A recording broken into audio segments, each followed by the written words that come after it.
वाह वाह, क्या जबरदस्त, क्या मजेदार सवाल पूछा है। री नीट 2026 यूजी के एग्जाम में ये जो क्वेश्चन केमिकल काइनेटिक्स से पूछा है, बहुत सारे बच्चों के गलत हो गए। बहुत सारे बच्चों को ये सिखाया ही नहीं गया था कि अगर रिएक्टेंट का स्टाइकियोमेट्रिक कोएफिशिएंट 1 ना हो तो फिर हमें फॉर्मूले में क्या मॉडिफिकेशन करने पड़ेंगे। ऐसा क्वेश्चन एडवांस पूछ चुका है, जेईई मेन में एक बार आया हुआ है और इस बार 2026 के री नीट वाले एग्जाम में ये सवाल इन्होंने केमिकल काइनेटिक्स से पूछ लिया। बहुत सारे बच्चे इसमें लुढ़क गए होंगे, बेहोश हो गए होंगे। क्या है कॉन्सेप्ट? जब से इनको फटकार पड़ी है ना, एग्जाम रद्द हुआ, गवर्नमेंट के तोते उड़ गए, धर्मेंद्र प्रधान जी का इस्तीफा करवाना पड़ा, इतनी उथल पुथल हो गई, एक पॉलिटिकल पार्टी जनरेट हो गई, इसी के बेसिस पे वो चढ़ गई नीट के एग्जाम के ऊपर। तो कितना अभी इसमें उथल पुथल हुआ है। बट उन बच्चों के साथ तो खैर इनजस्टिस हुआ है जिनका एग्जाम, जिनको दोबारा लिखना पड़ा। A huge amount of the stress they had to face with during the re preparation for exam. But ठीक है, ये क्वेश्चन की मेरा काम है पढ़ाना, सिखाना और बताना कि ऐसे क्वेश्चन अगर आते हैं तो ये डिफरेंशिएटिंग क्वेश्चंस बनते हैं टॉपर्स में और नेक्स्ट टॉपर्स में। क्वेश्चन है 2a converting to b। 2a ये k rate constant of the reaction है। जब भी एरो के ऊपर कोई रेट कांस्टेंट लिखा हो तो रेट कांस्टेंट ऑफ रिएक्शन है। वो रिएक्शन का रेट कांस्टेंट अलग हो सकता है और रिएक्टेंट्स के और प्रोडक्ट्स के रेट कांस्टेंट अलग हो सकते हैं। जैसे ए का रेट कांस्टेंट ऑफ डिसअपीयरेंस क्या होगा 2k, बी का रेट कांस्टेंट ऑफ फॉर्मेशन क्या होगा 1k। 1k क्यों? क्योंकि बी का स्टोइकियोमेट्रिक कोएफिशिएंट 1 है। जनरली तो फॉर्मूला ये होता है, जीरो ऑर्डर रिएक्शन है तो जनरल फॉर्मूला क्या होता है, AT is equal to A0 minus KT।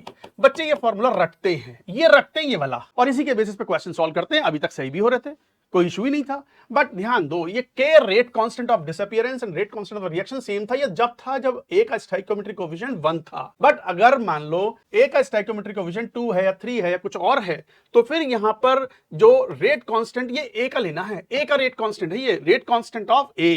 यहां पर k की वैल्यू k के बराबर ली जाती थी, बट अब k की वैल्यू 2k के बराबर है। तो फिर जो मॉडिफाइड फॉर्मूला आएगा वो जीरो ऑर्डर के लिए क्या होना चाहिए, AT is equal to A0 minus 2KT।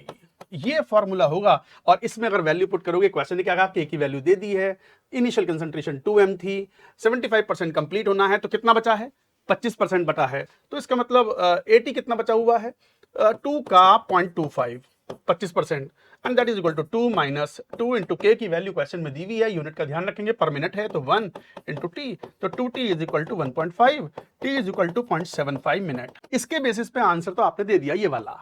अगर सही किया था आपने, अगर k की जगह 2k लिया था आपने, तब ये आपका आंसर आएगा और सही। बहुत बच्चों के लाइन से क्वेश्चन गलत हुए। वैसे जीरो ऑर्डर रिएक्शन में मैं अब स्मार्ट तरीका बताता हूं। स्मार्ट तरीका मतलब जो हम जेईई में बच्चों को सिखाते हैं कि भाई हर चीज रटने की जरूरत नहीं होती। ऑफ कोर्स फॉर्मूले वर्क करते हैं, बट कुछ स्मार्ट तरीके भी होते हैं। थोड़ा सा लॉजिकली अगर सोचेंगे तो साफ दिखता है कि जीरो ऑर्डर रिएक्शन में जो डिके है रिएक्टेंट का, दैट इज लीनियर डिके है, लीनियर खर्च हो रहा है। वो साफ दिखता है कि ए का रेट कांस्टेंट कितना है 2k, ए का रेट कांस्टेंट k 2k के बराबर है, तो इसका मतलब k की वैल्यू 1 है, तो इसका मतलब 2k मतलब 2 मोल पर लीटर पर मिनट खर्च हो रहा है ये, और 2 ही लिया है और 75% खर्च होना है।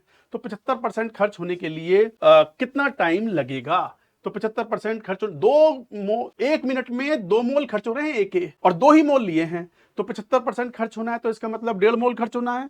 तो फिर 75% खर्च होने के लिए फिर कितना टाइम लगेगा, 0.75 मिनट। तो भी आंसर आ गया।